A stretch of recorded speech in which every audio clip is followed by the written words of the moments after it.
Bismillahirrahmanirrahim. Assalamualaikum warahmatullahi wabarakatuh. Selamat berjumpa kembali teman-teman di mata kuliah mineralogi dan petrografi, di mana kita sudah menginjak ke pertemuan kelima ya, atau di minggu kelima kita membahas tentang mineralogi petrografi. Di pertemuan-pertemuan sebelumnya, terutama di 2 minggu terakhir atau di 2 pertemuan terakhir, kita sudah membahas banyak hal terkait dengan kristalografi. Kita sudah membahas banyak hal terkait dengan apa itu kristal, kemudian sistem kristal, sampai ke dalam penamaan dan juga teknik penggambaran dalam kristal. Di pertemuan selanjutnya di minggu kelima ini kita akan mulai beranjak dari yang kristal, kita beranjak ke pokok bahasan selanjutnya, yaitu terkait dengan mineral.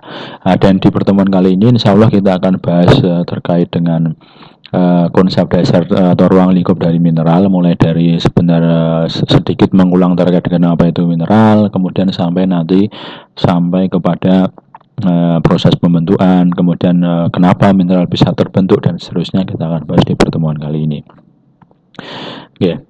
Ini mungkin untuk sedikit mengulang ya. Jadi sebenarnya apa sih yang akan dikaji di mineralogi dan petrografi, kan kita sudah bahas di pertemuan 1 dan 2 ini. Jadi yang akan kita pelajari itu ada 3 ya, ada kristal, mineral, dan juga batuan. Kemarin di 2 pertemuan terakhir di minggu ke 3 dan 4 kita sudah banyak berbicara terkait dengan kristal, yang di dalamnya merupakan salah satu bidang keilmuan dalam kristalografi gitu ya. Kemudian setelah kita belajar kristal yang dia lingkupnya sempit, yang hanya berupa bentukan atau bidang dari suatu mineral, kita akan mulai beranjak ke ke bahasan selanjutnya, yaitu di mana kita akan membahas tentang mineral, yang dimana mineral ini nanti kita akan mulai belajar sebenarnya apa sih itu mineral, bagaimana keterdapatannya, kemudian bagaimana klasifikasi mineralnya, sampai kepada nanti penentuan sifat fisik maupun sifat kimia dari mineral. Karena ketika kita ingin mengidentifikasi mineral, kita harus tahu dulu terkait dengan baik itu sifat fisik ataupun sifat kimia yang nanti dijadikan dasar terkait dengan penamaan mineral. Dan nanti di kesempatan mungkin di minggu kelima sampai nanti minggu ke-7, insya Allah di pertemuan ke-7 nanti kita akan banyak berkutat dengan mineral, masih banyak berkutat dengan mineral gitu ya.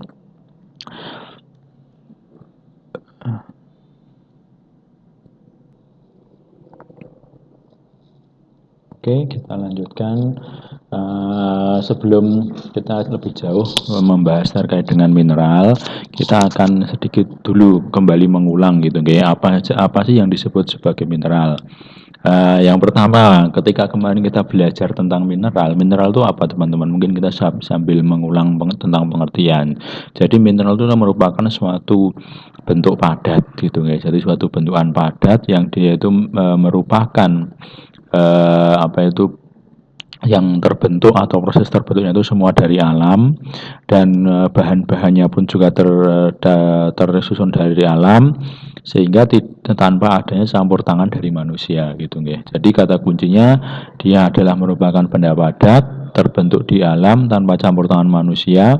Kemudian mineral ini memiliki struktur kimia yang khas, berbeda-beda antara satu mineral dengan mineral lain. Dan yang terakhir yaitu dia karena adanya struktur kimia khas, sehingga menyebabkan mineral ini nanti akan memiliki bentuk-bentuk yang khas juga, seperti itu. Yang pertama mungkin kita akan sedikit mengulang ya. Pertama nih saya contohkan gitu, ada suatu gambar yang dinamakan sebagai gambar emas atau gold atau emas. Kira-kira emas ini adalah mineral atau bukan? Ya, mineral ini emas itu adalah termasuk satu mineral. Kenapa? Karena dia padat.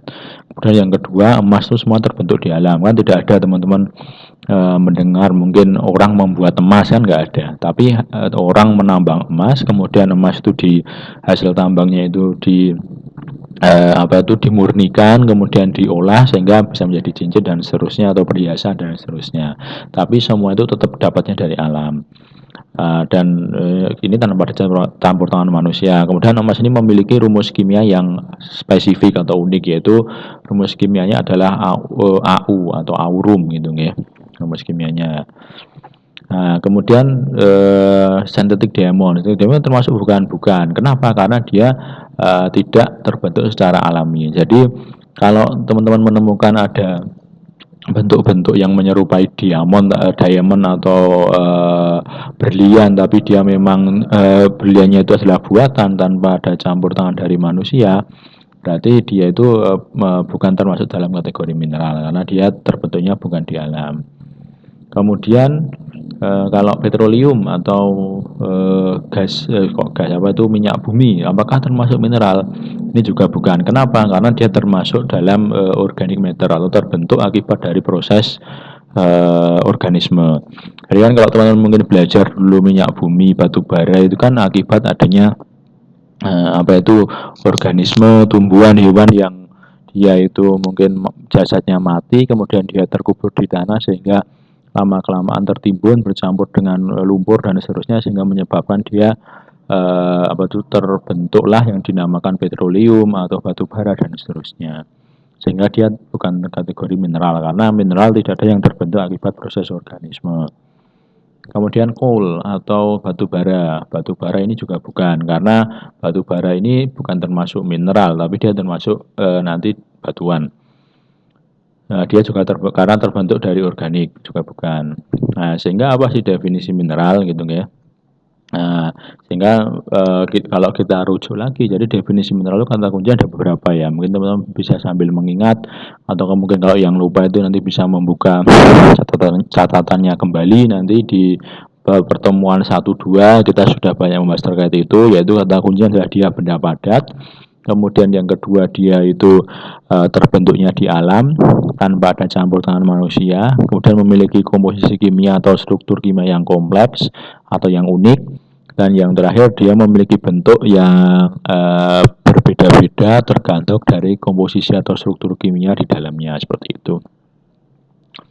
Nah, kemudian yang menjadi pertanyaan, ketika teman-teman sudah tahu banyak terkait dengan mineral secara pengertian dan seterusnya, kita mulai sebelum nanti kita masuk lebih lanjut terkait bagaimana cara kita mengidentifikasi mineral, atau mungkin kalau teman-teman jalan-jalan mungkin ketemu mineral di lapangan, terus teman-teman ingin mengklasifikasikan ini dia masuk klasifikasi apa atau masuk kategori apa atau termasuk dalam jenis mineral apa, itu teman-teman juga perlu tahu terkait dengan asal usul atau sumbernya itu dari mana.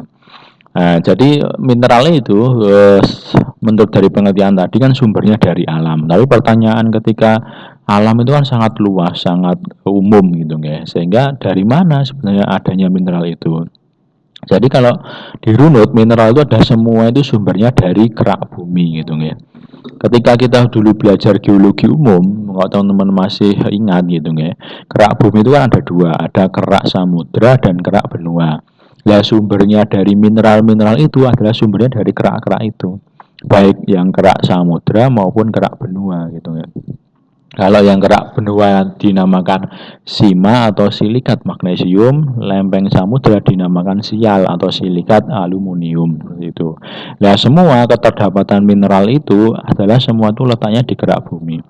Terus pertanyaannya, bagaimana kalau dalam tanda kutip ya, kerak bumi itu kan letaknya di bawah atau di bawah permukaan tanah gitu nggih. Letaknya itu di dasar. Tapi pertanyaannya, kenapa kok sekarang teman-teman bisa menemukan banyak mineral di atas? Itu jadi pertanyaan. Kenapa?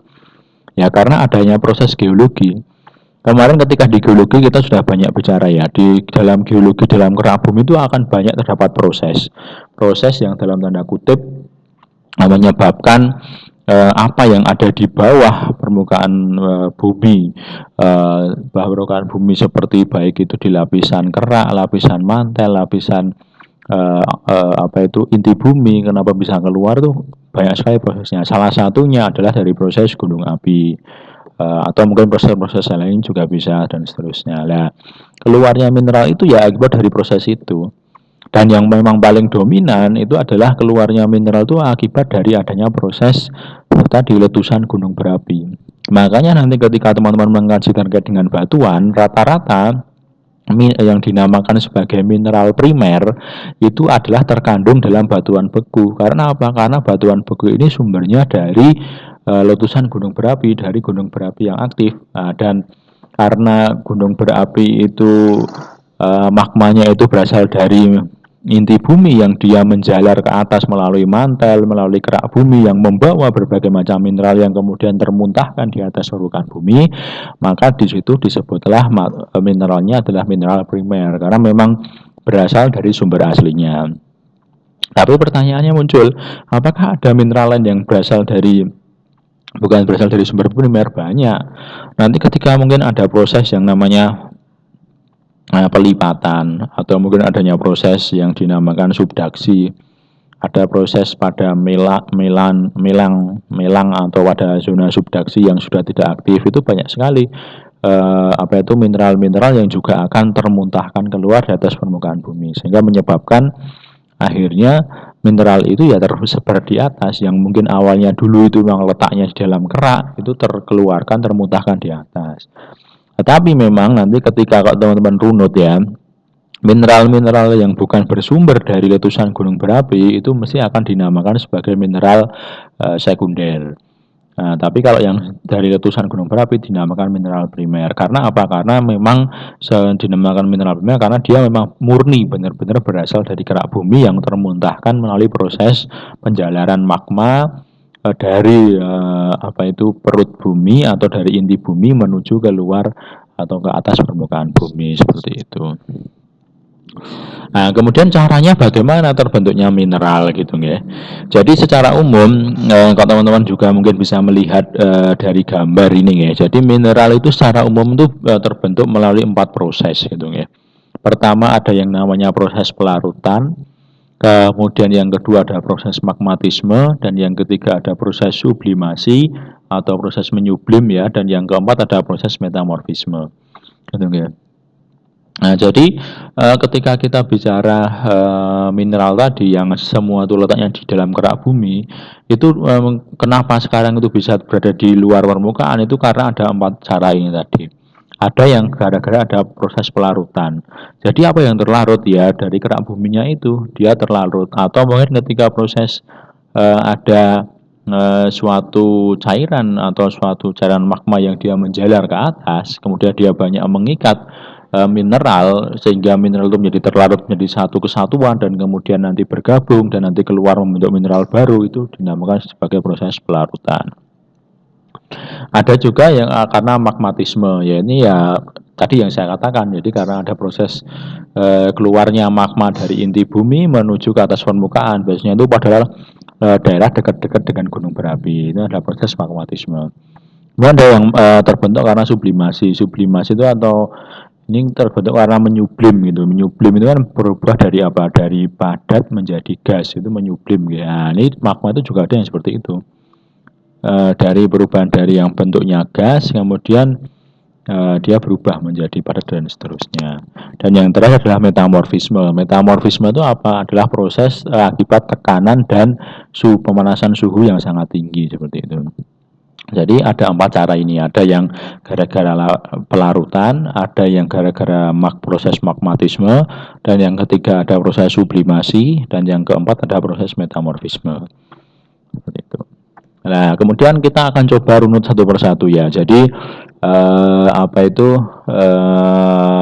baik dari pelarutan, baik magmatisme, baik kemudian tadi ada metamorfisme, kemudian ada proses satu lagi yaitu sublimasi, itu masing-masing juga memiliki proses sendiri.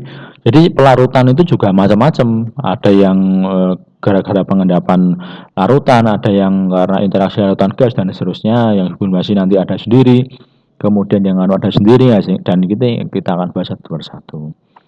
Yang pertama adalah pembentukan dari larutan. Yang pembentukan dari larutan ini sebenarnya ada 4, tidak hanya 4 sebenarnya, ada 7. Tapi nanti mungkin kita agak simpelkan guys, ada 7 gitu ya. Yang pertama yaitu adanya penguapan larutan. Nah, contohnya yaitu anhidrit dan halit. Ini kalau penguapan larutan itu seperti apa? Jadi Yang dimaksud dengan penguapan larutan adalah kedua mineral ini ada karena berasal dari larutan yang menguap dan meninggalkan endapan anhidrit dan halit dalam batuan.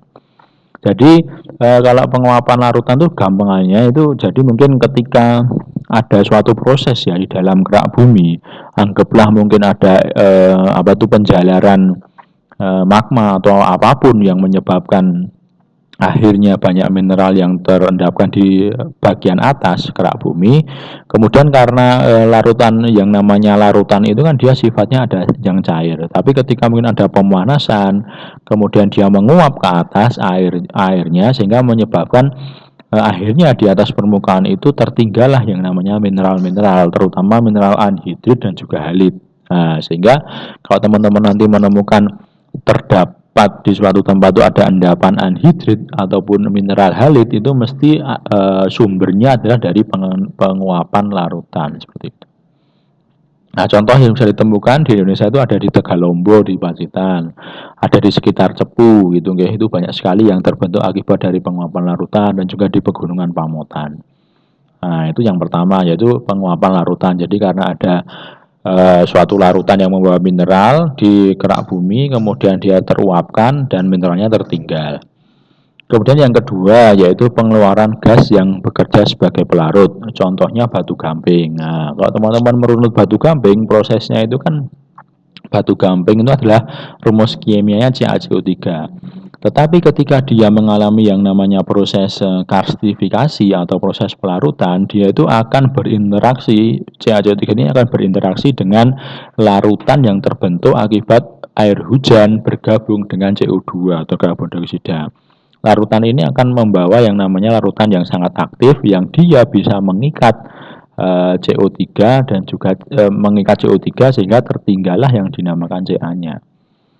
Nah, sehingga nanti pada prosesnya akhirnya Ca nanti yang tidak ikut terlarutkan oleh larutan gabungan antara air dan karbon dioksida tadi, akhirnya Ca itu terendapkan. Makanya terbentuk kalau di wilayah batu gamping. Kenapa ada bentukan stalaktit, stalagmit itu karena dia adalah bentuk sisa dari Ca yang tidak ikut terlarutkan ketika proses mekanisme karstifikasi atau proses pelarutan yang dilalui oleh batu gamping gitu ya. Nah, ini adalah contoh dari pengeluaran gas yang bekerja sebagai pelarut. Jadi karena kalau tanpa adanya gas CO2 tidak akan terjadi seperti ini, sehingga makanya dinamakan sebagai pengeluaran gas karena dia membutuhkan CO2. Jadi interaksi antara air hujan yang berupa cair berinteraksi dengan CO2 yang berupa gas, terbentuklah larutan yang dinamakan HCO3. HCO3 ini sangat reaktif, mudah sekali untuk mengikat rumus kimia yang lain atau senyawa lain. Yang diikat adalah senyawa CO3, yang tertinggalkan adalah Ca. Ini contohnya di wilayah batu gamping. Kalau di Indonesia banyak yang batu gamping yang menjadi kars, ada di paling dekat dengan kita ada di Gua Tabuan, Gua Gong, kemudian di Gunung Kidul banyak sekali gua-gua yang memiliki stalagmit dan stalagmit dan seterusnya seperti itu. Itu yang kedua. Jadi ada pertama penguapan larutan, ada pengeluaran gas yang bersifat bekerja sebagai pelarut, dan yang ketiga yaitu adalah adanya penurunan suhu dan tekanan. Jadi penurunan suhu dan tekanan ini juga bisa menyebabkan terbentuknya mineral. Kenapa? Karena tadi saya sampaikan bahwa secara garis besar mineral itu kan akan terbawa yang dinamakan oleh magma. Magma itu teman-teman tahu dia memiliki suhu yang sangat tinggi dan juga letaknya karena dia berada di inti bumi, dia makanya memiliki tekanan yang sangat tinggi. Sehingga ketika dia menjalar menuju ke atas kerak bumi, suhunya tetap tinggi dan dia yang namanya kerak bumi kan padat, sehingga dia yang jelas akan memiliki tekanan tinggi. Tetapi ketika di suatu titik atau suatu lokasi mungkin ketika sudah hampir mencapai permukaan terdapat perbedaan yang sangat ekstrim. Mungkin di bagian bawah dia masih tekanannya sangat tinggi, suhunya sangat tinggi, tapi ketika berada di atas tekanannya menjadi sangat rendah, berkurang sangat drastis, suhunya pun juga berkurang sangat drastis dibandingkan di dalam perut bumi seperti itu. Sehingga larutan air magma tadi banyak mineral yang terdalam dalamnya, sehingga ketika terjadi penurunan suhu dan tekanan akhirnya mineral-mineral yang terbawa ketika proses menuju atas permukaan tadi, dia akan membeku di situ. Membeku dan terbentuklah suatu mineral-mineral baru. Itu juga bisa terjadi. Dan ini banyak terjadi pada wilayah dekat-dekat gunung api, tapi yang dia secara energi vulkanik dia tidak sekuat seperti gunung berapi yang masih aktif. Contohnya kalau teman-teman belajar di geomorfologi itu ada yang namanya dike, kemudian ada yang namanya silt. Nah, itu semua adalah bentukan yang terbentuk akibat dari ini penurunan suhu dan tekanan yang sangat ekstrim, yaitu yang di dalam perut bumi sangat panas dan juga tekanan yang tinggi. Ketika kontak dengan permukaan dia sangat dingin dan juga tekanannya rendah, seperti itu. Yang ketiga, yang keempat yaitu interaksi larutan gas. Jadi di sini contohnya adalah air yang mengandung H2S atau hujan asam, gampangnya gitu, akan memberikan sulfida bila berhubungan dengan daerah tambang yang mengandung Zn atau seng, kemudian Cu tembaga dan juga besi, seperti itu. Jadi mungkin karena ada interaksi gitu ya antara air hujan dengan gas menyebabkan air ini akan memberikan sulfida yang lebih banyak, akan membentuk mineral-mineral sulfida yang lebih banyak, terutama di wilayah yang memiliki kandungan seng tinggi, Cu tinggi, Fe tinggi, terutama di wilayah tambang. Kemudian ada interaksi antara larutan dengan larutan, yaitu terbentuk akibat percampuran air magmatis yang tadi berasal dari magma dengan air magmatis lainnya ataupun air permukaan. Jadi bedanya kalau tadi dengan yang penurunan suhu dan tekanan, hanya ibaratnya larutan itu menjadi membeku akibat dari perubahan suhu dan tekanan. Tapi kalau interaksi larutan dan larutan itu larutan tadi mungkin berinteraksi dengan air tanah, mungkin suatu waktu bisa saja terjadi ketika mungkin air magmatis itu ketika naik mau keluar akan melewati kerak bumi, yang kerak bumi di mana kerak bumi itu juga terdapat yang namanya sistem aquifer. Nah, mungkin ketika dia melewati atau ingin melintasi sistem aquifer, dia bersinggungan antara larutan yang terbentuk dengan larutan air itu, sehingga menyebabkan terbentuklah mineral-mineral baru. Contohnya, larutan CaO4 apabila bertemu dengan larutan BaCO3 yang lebih mudah larut akan langsung membentuk mineral barit BaSO4. Nah, itu bisa terjadi. Kemudian interaksi antara larutan dan benda padat. Nah, ini contohnya adalah larutan ZnO4 apabila melalui daerah kapur akan menyebabkan terbentuknya mineral simsonit dan juga mineral gypsum karena adanya interaksi dengan batuan karbonat. Nah, ini biasanya kalau yang interaksi larutan dan benda padat ini sebenarnya prosesnya hampir sama gara-gara ada magmatisme, tapi bedanya kalau ini dia berinteraksi dengan benda padat berupa batuan atau mungkin mineral lain dan seterusnya sehingga akan membentuk mineral baru. Contohnya kalau teman-teman mungkin melihat di daerah wilayah Batu Gamping tapi di situ dapat gypsum, nah mesti dia proses yang terjadi itu tidak hanya pengeluaran gas yang bekerja sebagai pelarut, tapi bisa terjadi interaksi antara larutan dengan benda padat sehingga terbentuklah nanti yang namanya gypsum. Dan yang terakhir, yang keenam yaitu pengaruh biota dalam larutan. Jadi adanya moluska, krikoida akan menyerap CO2 dari air laut dan mengeluarkannya dalam bentuk aragonit atau kalsit. Radiolaria dan swan mengeluarkan mineral silisium, mineral limonit dan belerang dapat terbentuk akibat pengaruh bakteri dalam air yang mengandung besi atau sulfat. Gitu. Jadi memang biota ini juga pengaruh, tapi memang tadi saya katakan ya, secara garis besar mineral yang dikatakan mineral adalah yang terbentuk di alam dan juga bukan dari aktivitas organisme. Tapi memang aktivitas organisme ini bisa membantu mempercepat, tapi bukan menjadi pembentuk utama. Seperti contohnya aragonit atau kalsit, sebenarnya kalsit atau aragonit itu sudah ada terbentuk, tapi ketika ada moluska atau krikoida ini akan lebih mempercepat atau lebih memurnikan kandungan aragonit atau kalsitnya. Mungkin ketika tidak ada moluska atau krikoida, aragonit atau kalsitnya dia mungkin masih banyak pengontor dari air lautnya, bisa kandungan lempung tinggi dan seterusnya sehingga nanti membentuk batu gamping yang berlapis. Tapi ketika mungkin adanya moluska atau krikoida, dia akan lebih memurnikan dari batu gamping atau CaCO3-nya sehingga yang terbentuk pun akan lebih murni dan seterusnya. Itu sebenarnya lebih ke arah itu.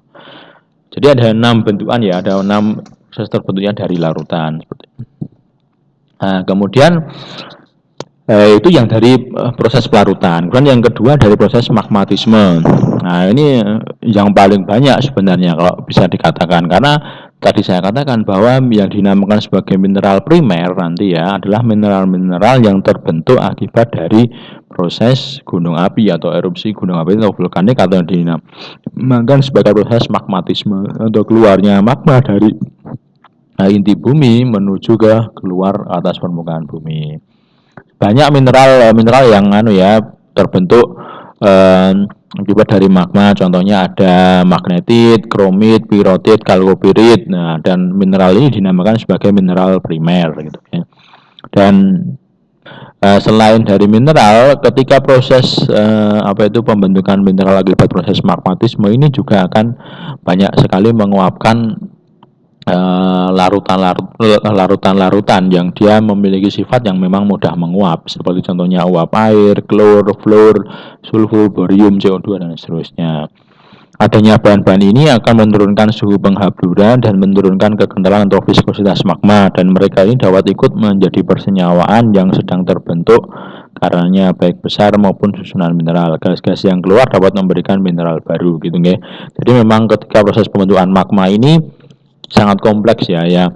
Selain magma itu nanti dia ketika proses keluar dari inti bumi menuju atas permukaan, magma ini akan selain membawa banyak sekali mineral-mineral terlarut yang nanti akan terendapkan, ternyata dalam proses itu pun seperti uap yang terkeluarkan ataupun mungkin endapan-endapan lain yang nanti terendapkan selama proses penjalanan itu juga bisa menghasilkan mineral-mineral baru.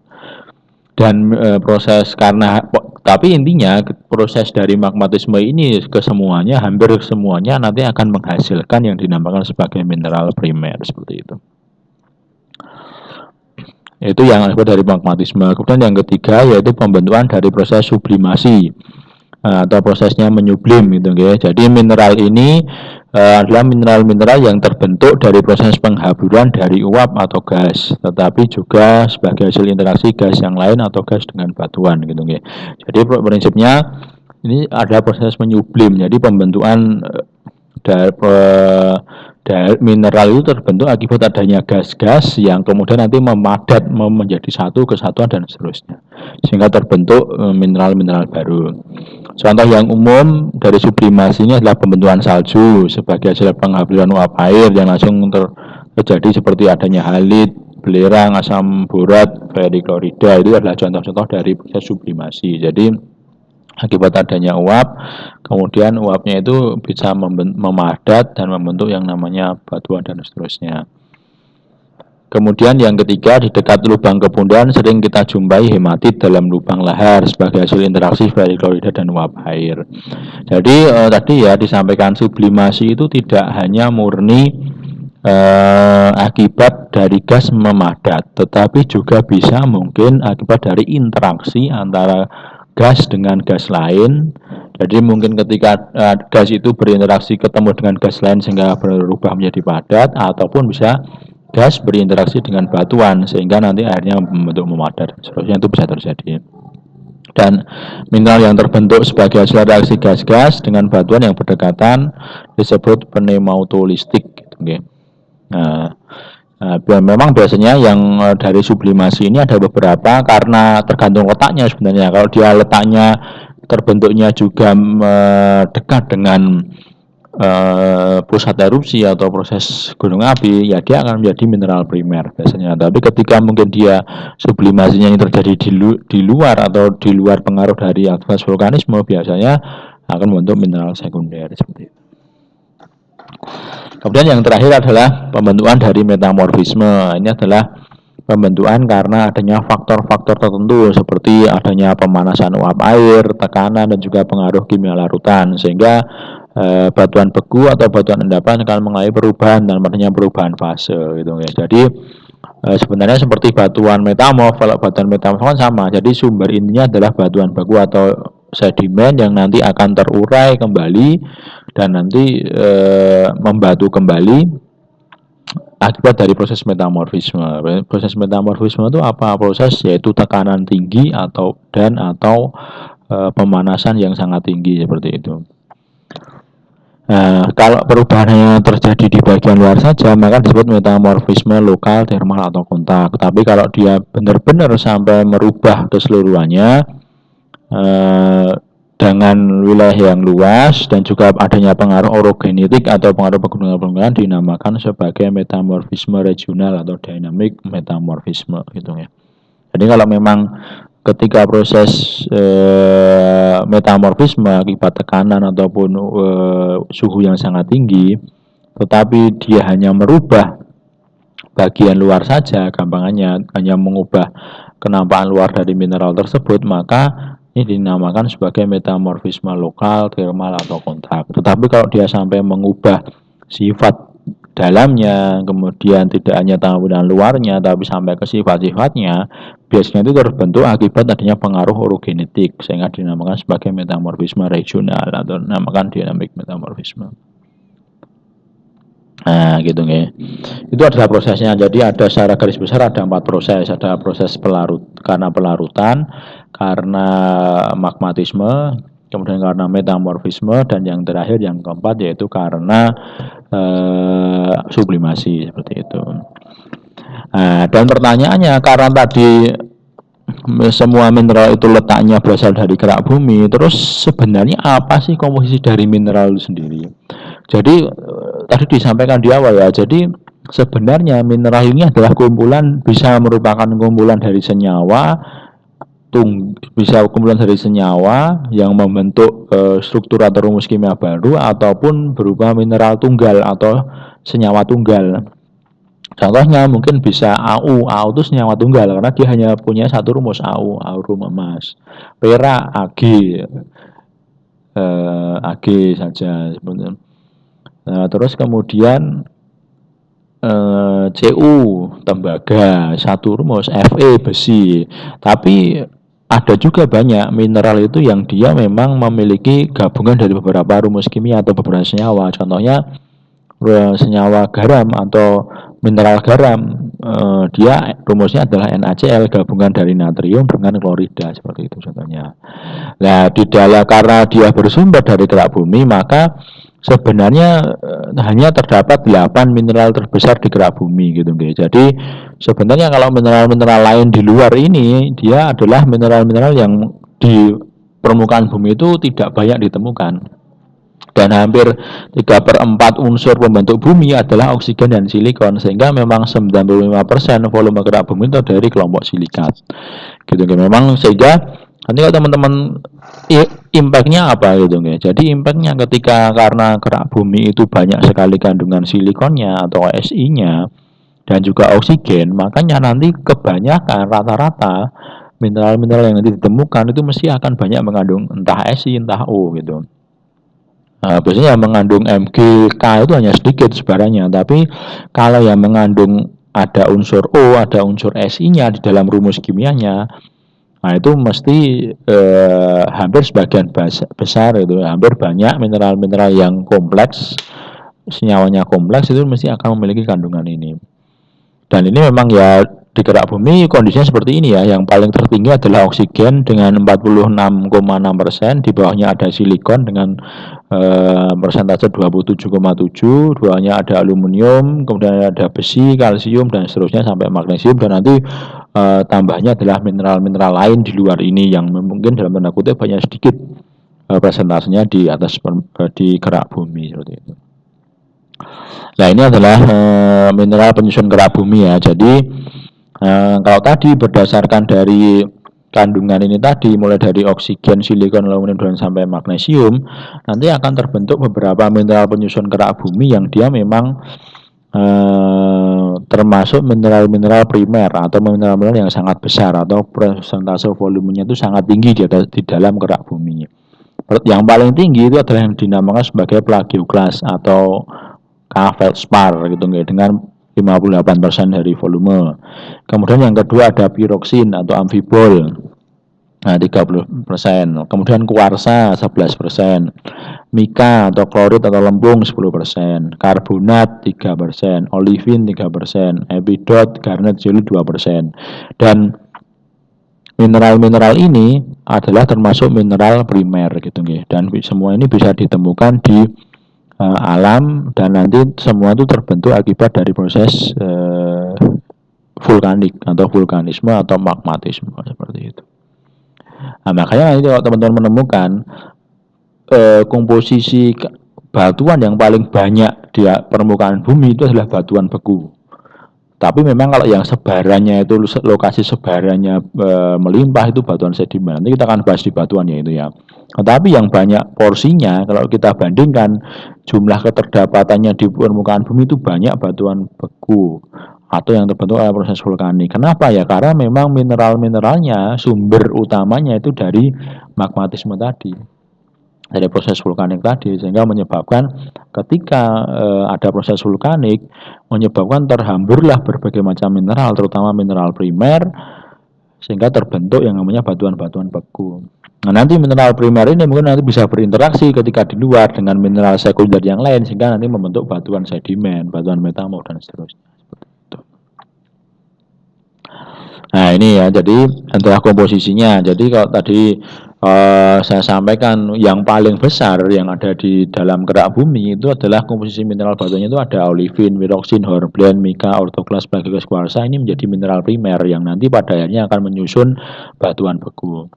Sementara nanti mineral-mineral ini mungkin akan bisa berinteraksi dengan mineral yang letaknya memang di atas permukaan bumi atau mungkin di bagian atas kerak bumi. Nanti mungkin bisa terbentuk ada kalsit, ada dolomit, ada lempung dan seterusnya yang ini dinamakan sebagai mineral sekunder. Seperti itu. Sehingga memang nanti makanya kenapa kita perlu urutan belajarnya nanti dalam batuan itu juga urut dari batuan beku, sedimen dan metamorf karena memang gampangnya batuan yang menjadi cikal bakal semua yang ada di atas permukaan bumi itu dari batuan beku. Dapat dikatakan seperti itu. Dari batuan beku mungkin nanti bisa berubah jadi sedimen atau metamorf juga bisa. Dari sedimen nanti berubah jadi metamorf. Jadi sedimen bisa kembali ke beku, tapi semua rata-rata dari beku karena yang memulai adalah aktivitas magmatisme atau vulkanisme dan seterusnya.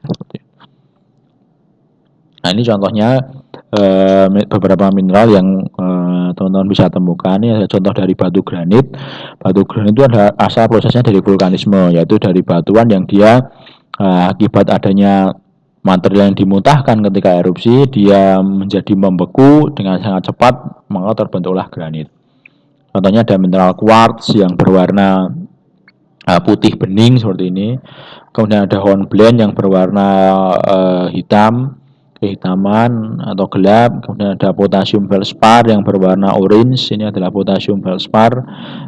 Karena kenapa berwarna orange? Karena dia memiliki kandungan potasium. Potasium itu Na gitu ya. Dan kemudian yang terakhir ada plagioklas yang berwarna gelap tapi agak terang gitu. Jadi warnanya abu-abu gitu nggih, tapi agak terang. Namanya adalah plagioklas. Plagioklas itu adalah gabungan dari beberapa mineral lempung. Gitu. Ini contoh batuan granit. Ini adalah semua mineral primer gitu nggih. Ini kalau contoh yang lebih zoom lagi, mungkin yang feldspar ini adalah yang berwarna orange, hornblende itu yang berwarna hitam, quartz itu yang berwarna putih bening seperti itu. Nah, itu nggih dari kandungan mineral. Dan nanti ketika mineral ini sangat penting terutama dalam klasifikasi batuan ya. Nanti karena kita ingin mengidentifikasi batuan, kita harus lihat dulu komposisi mineral yang ada di batuan itu. Kalau dia dominan atau hampir sebagian besar tersusun dari mineral primer, berarti dia mesti masuk kategori batuan beku. Tapi kalau di dalam batuan itu ada mineral sekunder yang lebih dominan, mesti nanti mungkin bisa jadi batuan sedimen atau metamorf, tergantung dilihat dari sifat-sifatnya, dilihat dari proses terbentuknya dan seterusnya, nanti bisa dibedakan. Nah, terus kita lanjut yang terakhir. Jadi setelah teman-teman mungkin tahu terkait dengan terkait dengan sumber dan seterusnya. Sebenarnya apa sih fungsi kegunaan mineral? Sebenarnya kegunaan mineral ini sangat banyak sekali, tapi mungkin kadang-kadang kita abai gitu ya. Pertama, beberapa mineral itu bisa menjadi mineral permata atau untuk perhiasan. Contohnya ini saya contohkan di samping kanan ini. Ada berupa mineral kuarsa, ada mineral jasper, ada lapis lazuli, ada pirit, ruby, rose, dan seterusnya. Ini adalah merupakan contoh-contoh mineral yang dia bisa digunakan untuk permata atau perhiasan. Kenapa? Karena dia mungkin memiliki warna yang unik khas atau warna yang lebih mengkilap atau mungkin kadar nganunya lebih ketika digunakan oleh orang atau manusia mungkin dia terlihat lebih mentereng dan seterusnya, itu dia bisa menjadi mineral permata atau perhiasan. Kemudian bisa untuk penggosok, maksudnya penggosok itu apa? Jadi mungkin kalau kita ingin membuat marmer gitu ya kerajinan dari marmer, kita butuh menghaluskan marmernya. Untuk menghaluskan marmer berarti kita butuh mineral yang mungkin dia lebih keras dibandingkan marmer, sehingga bisa digunakan untuk menggosok. Untuk campuran dalam industri jelas, jadi untuk membuat semen, kapur, dan seterusnya kita butuh campuran-campuran mineral. Untuk membuat semen kita butuh campuran mineral karbonat seperti itu. Untuk pupuk jelas, karena pupuk ada yang butuh NPK, natrium, fosfor, dan juga kalium, itu butuh campuran-campuran dari mineral. Untuk zat warna, industri kimia, dan seterusnya. Jadi memang sebenarnya itu mineral itu memiliki fungsi dan peran yang sangat penting, mulai dari yang mungkin sifatnya hanya memiliki nilai ekonomis rendah sampai yang memiliki nilai ekonomis tinggi, yang mungkin hanya sebagai bahan campuran sampai kepada bahan jadi yang mungkin kita bisa langsung gunakan, kita pakai di dalam kehidupan sehari-hari. Jadi memang ya sebenarnya kita belajar mineral ini menjadi hal yang sangat penting, karena hampir semua mineral itu kita gunakan, cuman kita terkadang tidak sadar saja bahwa kita menggunakan mineral-mineral itu untuk bahan campuran ataupun yang kita pakai sendiri seperti itu. Ya teman-teman, mungkin itu sekedar untuk pertama terkait dengan menambah wawasan dulu terkait dengan mineral, mulai dari proses pembentukannya sampai kepada kegunaan ya. Dan nanti insya Allah di minggu depan di pertemuan ke-6 kita akan membahas lebih jauh lagi terkait dengan klasifikasi mineral. Karena nanti ketika kita bicara mineral itu mesti jenisnya akan banyak sekali. Batuan dan mineral jenisnya banyak mineral, dan nanti ketika apakah semua perlu dihafalkan, tidak, nanti akan ada klasifikasinya, jadi ada pembagiannya, ini masuk golongan apa atau golongan apa atau golongan apa atau, sehingga nanti akan lebih memudahkan ketika kita mengidentifikasi dari mineral itu sendiri. Oke, mungkin teman-teman itu yang bisa saya sampaikan di pertemuan minggu kelima ini. Semoga bisa menambah khasanah wawasan teman-teman, terutama terkait dengan mineral. Nanti bisa menjadi sarana untuk teman-teman menambah wawasan dan juga belajar lebih jauh agar lebih tertarik dengan mineralogi dan petrografi. Ya, mungkin itu saja yang bisa saya sampaikan. Saya akhiri, bila taufiq wal hidayah. Wassalamualaikum warahmatullahi wabarakatuh.